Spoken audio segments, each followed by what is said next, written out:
Welcome to The Explainer.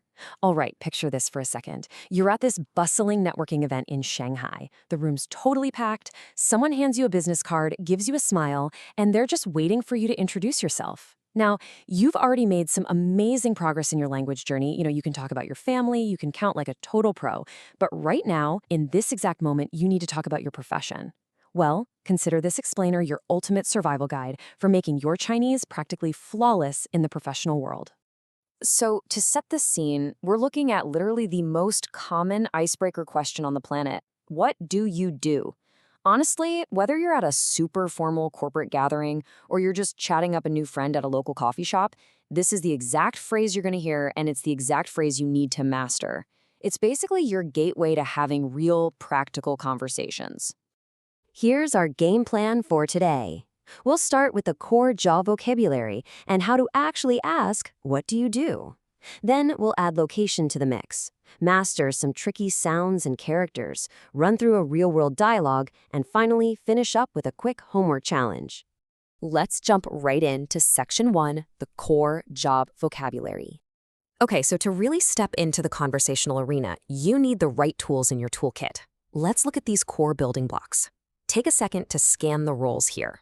We've got doctor, which is Yi Sheng, nurse is Hu Shi, a police officer is Jing Cha. For lawyer, we're looking at Lu Shi, driver is Si Ji, and manager is Jing Li. Now, notice we've also got two absolutely vital workplaces down at the bottom, company, which is Gong Si, and university, which is Da Xue. So try to find the one that matches your career, or maybe the career of someone you know, and lock that in your memory. Oh, and definitely don't forget the most important foundational word of the whole bunch, job or work, which is gongzua. It actually works as both a noun and a verb. Moving right along to Section 2, asking, what do you do? Now, what's really interesting here is seeing the two distinct ways to ask this big question. On the formal side, we have your standard approach, 你是做什么工作的? If we translate that literally, it kind of means you are do what job? It's super polite and honestly perfect for that Shanghai networking event we talked about. But then, on the informal side, you've got your shorter, way more casual alternative, 你做什么工作? Literally, you do what job? Both of these are incredibly common out in the wild, so you absolutely want to be able to recognize both of them when someone's speaking to you. So, the crucial takeaway here is a little grammar secret regarding the day structure. You probably remember day as a way to show possession, right? But it can actually also be used to add extra information to a noun. Look at the structure formula. Subject plus shu plus zuo plus your job plus day. Using this is a massive pro tip if you want to sound incredibly natural. It essentially takes a simple I am a doctor, 我是医生, and turns it into 我是做医生的, which literally means I am one who does doctoring. You can totally use either phrase, they're both absolutely correct, but using this structure, that's what gives you that authentic local flair. All right, let's pivot to Section 3, adding location to the mix. Once you've nailed down what someone does, the conversation naturally pivots to this exact question, where? In more standard or formal Chinese, you might hear gnarly, but in Northern Chinese pronunciation, it's very often nar. So the question becomes, 你在哪儿工作? Where do you work? Now, to actually ask where, we need a really vital grammatical tool. Enter the word 在, which means at, in, or on. Think of this as your location marker. It essentially acts like an anchor, firmly tethering the action of working to a specific physical place. And the structure is super straightforward. Subject plus 在 plus nar plus 工作. And this right here brilliantly illustrates how easy the answer is once you know the formula. 我在北京工作. It follows the exact same logic we just talked about. You start with the subject, 我, meaning I, then you drop your anchor, 在, follow it up with your location, Beijing, and finally tack on the verb for work, 工作. So literally, I am at Beijing working. It's just incredibly logical. Next up, Section 4, mastering tricky sounds and characters. Okay, we need to talk about tongue placement because in Mandarin, it completely changes the meaning of a word. In English speakers, we mix these up all the time. Notice the flat tongue sounds grouped together, Z, C, and S.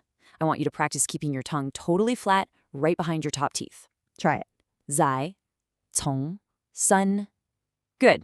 Now for the other group, you actually have to physically curl your tongue back to the roof of your mouth for zh, ch, and sh. Give it a try. Zh, ch, sh.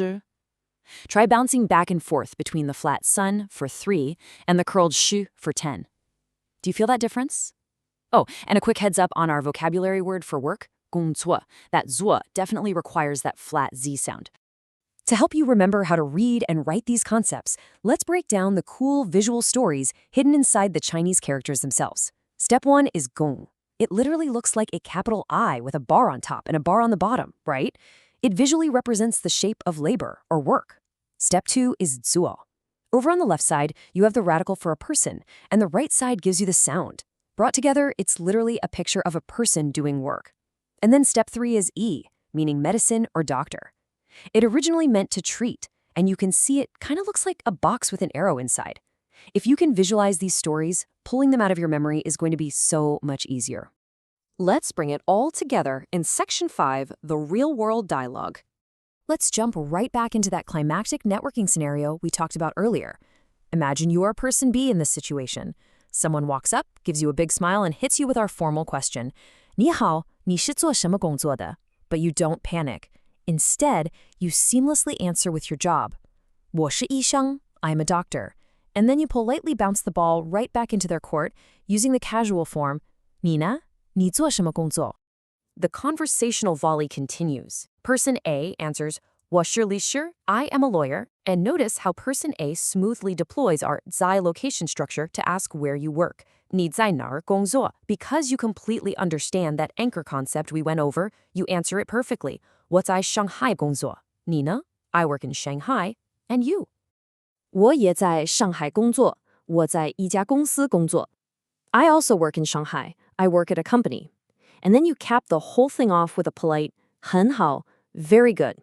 Go ahead and take a breath. You've just successfully navigated a complete, highly natural exchange about professions and locations in Mandarin. How cool is that?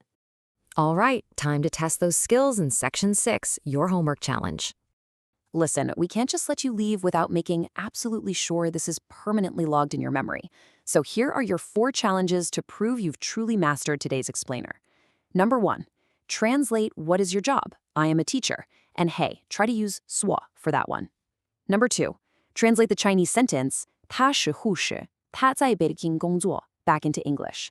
Number 3, fill in the blank for the sentence meaning where do you work? And finally, number 4, I literally want you to physically speak out loud to the room 你是做什么工作的? And then answer it with your actual real-life job. Seriously, go ahead, pause the screen right now, and test yourself before we reveal the answers. All right, let's check your work against these solutions. For number 1, did you end up using the formal or the informal structure? Because honestly, both 你是做什么工作的 and 你做什么工作 are absolutely perfect. For number 2, you should have translated that to she is a nurse, she works in Beijing. And for number 3, if you nailed the anchor word 在 to complete that question, you are well on your way to sounding like a local.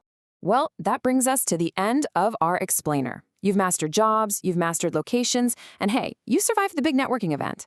But I want you to think about this. Now that you can confidently tell people exactly what you do and exactly where you do it, aren't you going to need to tell them when you do it? I mean, time is kind of a big deal, right? So, are you ready to add time and daily routines to your conversational arsenal? If so, I cannot wait to see you in Lesson 8. Until then, keep practicing and stay curious.